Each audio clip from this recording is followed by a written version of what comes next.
Howdy y'all, it's me. I'm back today to share with you the physical archive CD and vinyl collection I have of my favorite artist of all time, Alexz Johnson. Alexz Johnson is a singer, songwriter, and actress out of Canada. She got her first big break on the Disney Channel show, So Weird. She was on the final season of it. I know she wrote and performed a few songs on there. I haven't seen too much of it. I was a little too young when it came on. More of a Lizzie McGuire kind of kid. That was her first big break, but how I, much later in life, discovered her was through the second major TV role she had on a little show called Instant Star. I never had the TV channel, the N or Teen Nick growing up, didn't have the big cable package, so finally when Netflix was a thing, loved it immediately, mainly, definitely because of Alexz Johnson. So this might be a little controversial to include here because is this part of her true, genuine main discography? No, it was for a TV show, though she and her brother, Brandon, did help write some of the music for the show, which I'm sure is not a coincidence, was some of the best songs that they wrote together. This is for season 1. This is a good one. I mean, it's at least she's got her name on the cover. 24 Hours song in the very first episode is really great. Big hit, maybe the biggest hit out of the whole show was one she wrote, and that song's called Skin. A standout track, like a legitimate song, I think could definitely singer-songwriter song be on the radio. Some of them are a little like juvenile-esque. I mean, canonically in the show, she's supposed to be 16. Came out in 2005, by the way. I know there is, I think, an American version of this CD I've always contemplated getting. I can see why, frankly, you wouldn't consider this part of her personal discography because CD for second season, only one of the songs was actually written just by her brother. It's credited to the song Another Thin Line, great one. But I feel like out of all the seasons, number 2, definitely my favorite as a whole. Every song is pretty great. But by the time the 3rd and 4th season roll around, I'm pretty sure she was foreshadowing, had 2 different record deals kind of fall through in the end. One I think was with Capitol and the other with Epic Sony.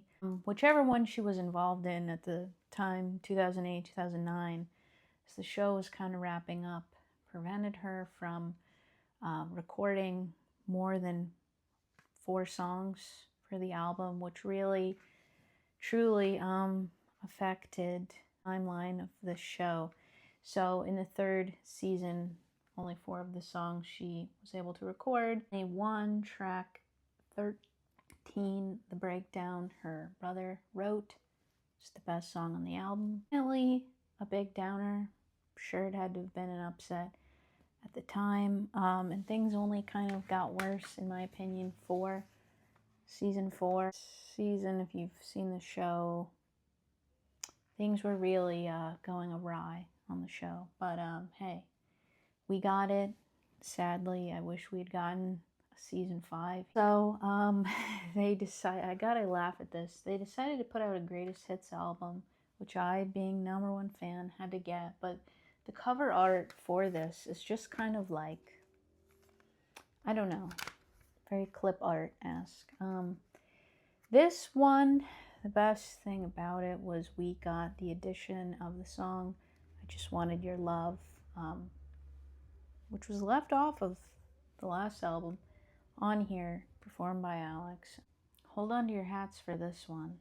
Personally, I'm someone who avoids any type of metaphysical stuff out there. So with this, just by the title alone, I was like, voodoo? Really? Like, why? And, you know, people like to go, I've seen recently, really into it and, like, assume the title of an album should encompass the whole album, but is that ever really the case? here it is not, because is this about voodoo or something? No, it's just the title of one of the songs. That song anyway is not so mystical, magical, I don't think, in my opinion. So I actually just got this, I don't know, within the past year or two, physical form. It was my very first Discogs purchase. Great debut album, obviously. I've always really loved LA Made Me and a little bit. Also, Trip Around the World was very cool. Love the music video for that. At the time, she really had a great moment in that one song from Instant Star was used in the TV show Pretty Little Liars. That happened, I remember I was on Twitter. She was a trending topic for several days. Even like Demi Lovato was tweeting about her. You know, she really had a little nice resurgence right then. So I can't remember if this was about to come out or it had come out. Is a remix album of Voodoo called Reloaded. Love the let's call this the Dunkin' Donuts font. It's kind of funny. But yeah, so it's like some of these songs I have to consider the remix. As far as remix album goes, I really like this one. So, you know, some of them kind of made me like the song better, especially what they did with Superstition. I like her songwriting because a lot of it is just very, I want to use the word obtuse, but just very creative and clever, and kind of like you hear it one time and you're like, I don't know what she's saying, but then you hear it again, it's like it kind of makes sense, or you could interpret it in different ways.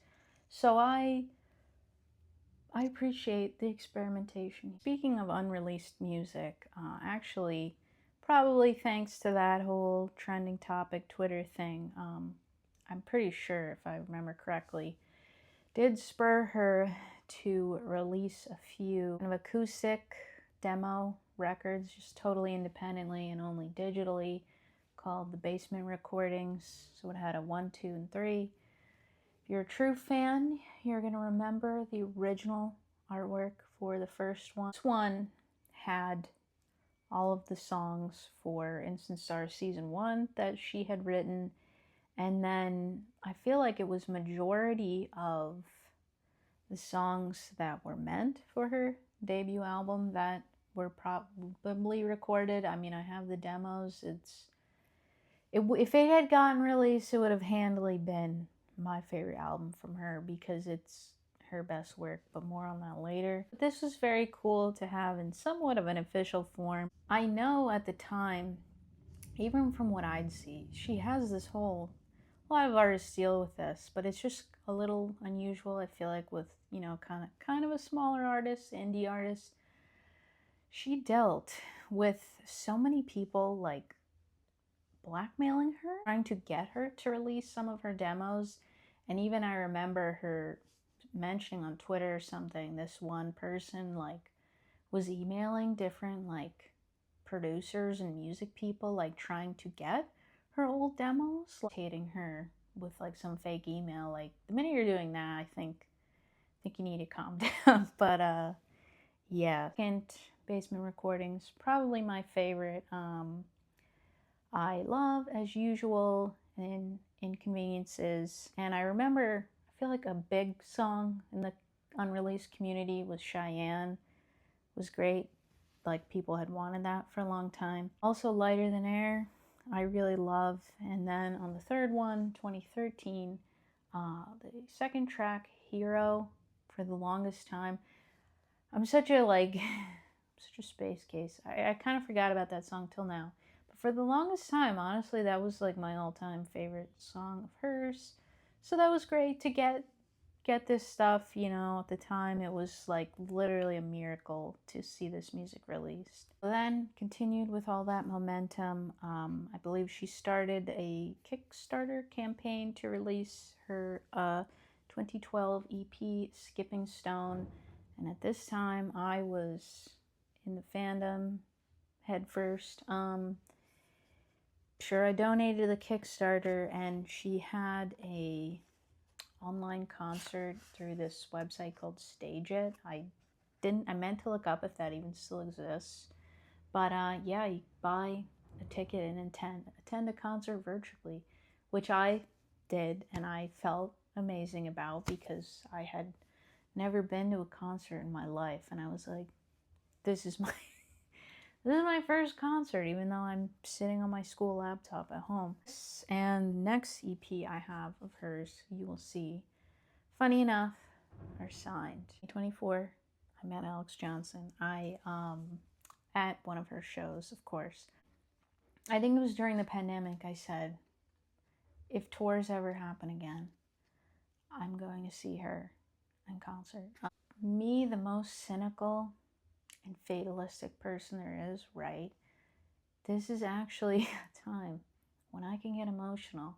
And it's the only time when I understand people like wanting to cry about Taylor Swift or like thinking they're her best friend or something. That only now I'm like, I think I kind of understand because the way I feel about her. So yeah, I met her. I'll insert a photo here. My friend took for me, thankfully. Said hi to her before the show, and then after the show, she was doing. See, I'm like on the verge of like laughing and crying, but also she's beautiful, I must say. She's gorgeous. So she did her own merch table, and so she signed this in the next EP I have. So yeah, that was incredible. First track, Give Me Fire. No other song is quite like that one in her discography, but yeah, Skipping Stone was a great moment. Love the video for it.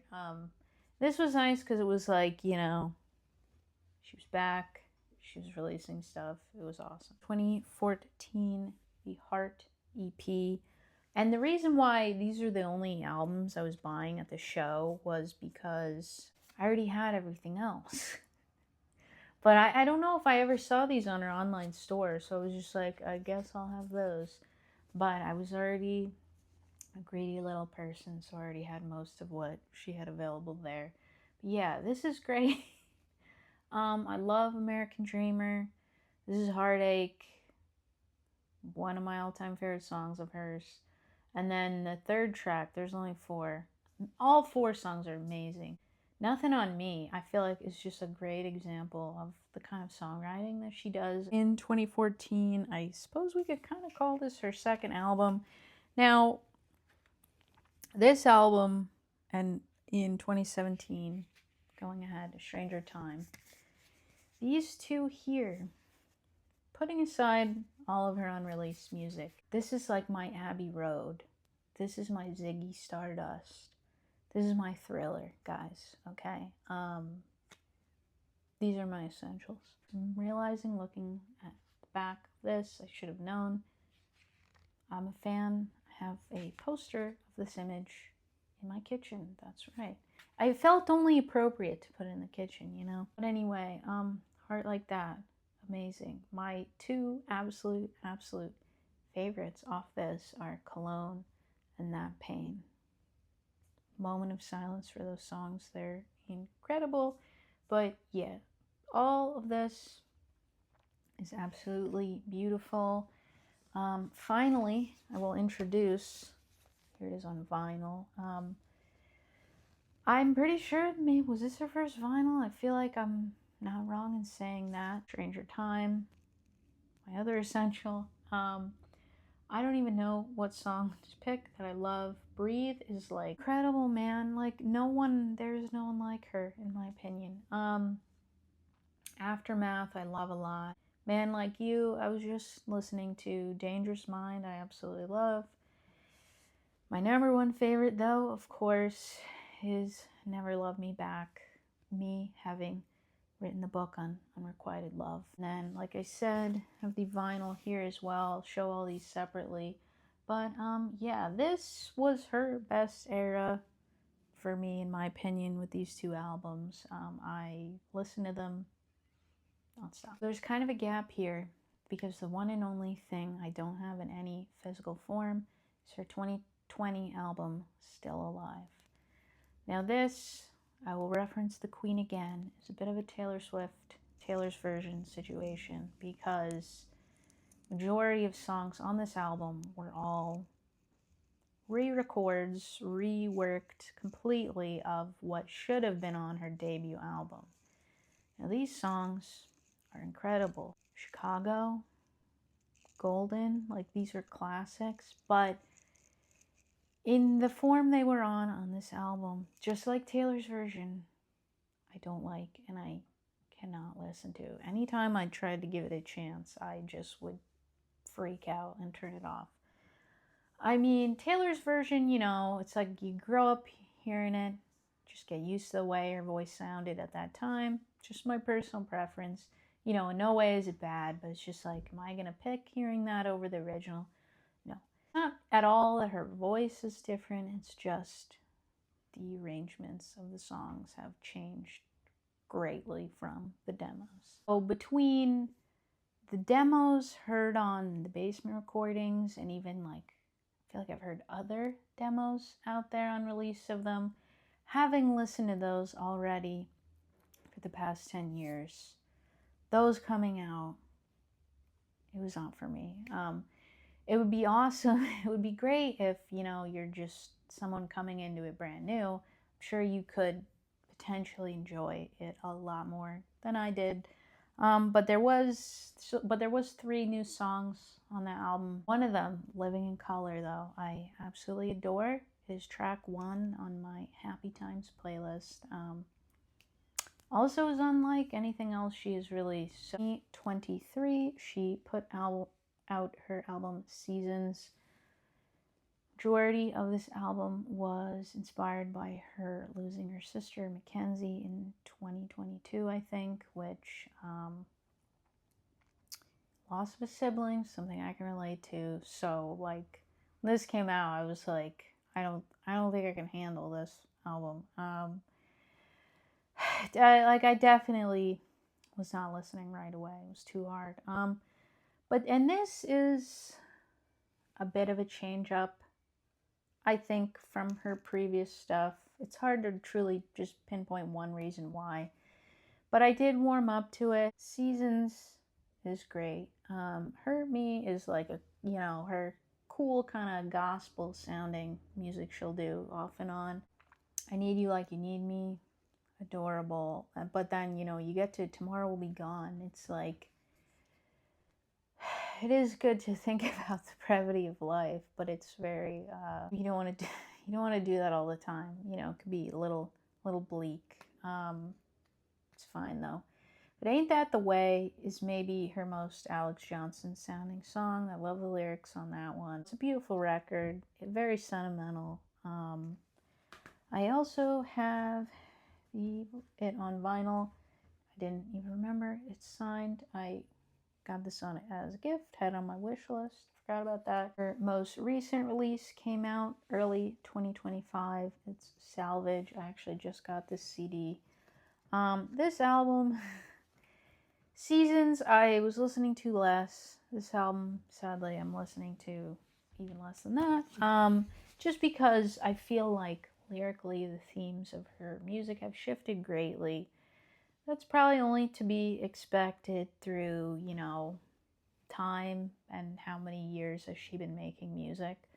And also she is since a mother now, so, you know, it's like obviously her life and perspective changes. But for me, just same old blocky kid 217 on the computer. I'm not a mother, so I cannot relate to these songs. And I would like to do some kind of dissertation about how parenthood must deeply affect you, that it's reflected in a lot of people's music. I mean, what's the one thing Eminem raps about? His daughter. So, you know, I get it, sort of. Or I'd like to get it. But this, I just have less to say about for that reason. My favorite track, though, is Making Friends with Grieving. Guess I'm still chill with the grief side instead of motherhood. I like the slightly more upbeat nature sounding of that song. But yeah, I maybe can return to this eventually. Yeah, I would just be interested to see where she goes from this, if she'll kind of stick with this style or what.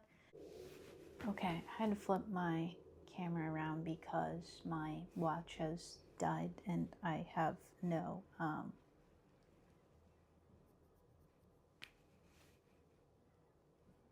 way to turn on the camera without getting a incredible artist and singer. Her voice is like absolutely gorgeous. I'm hopeful for more music from her. Like I said, in a perfect world I would be a part of her Patreon, but not in that financial arena at this time. So anyway, check out her music. That's all for me. Thanks for watching.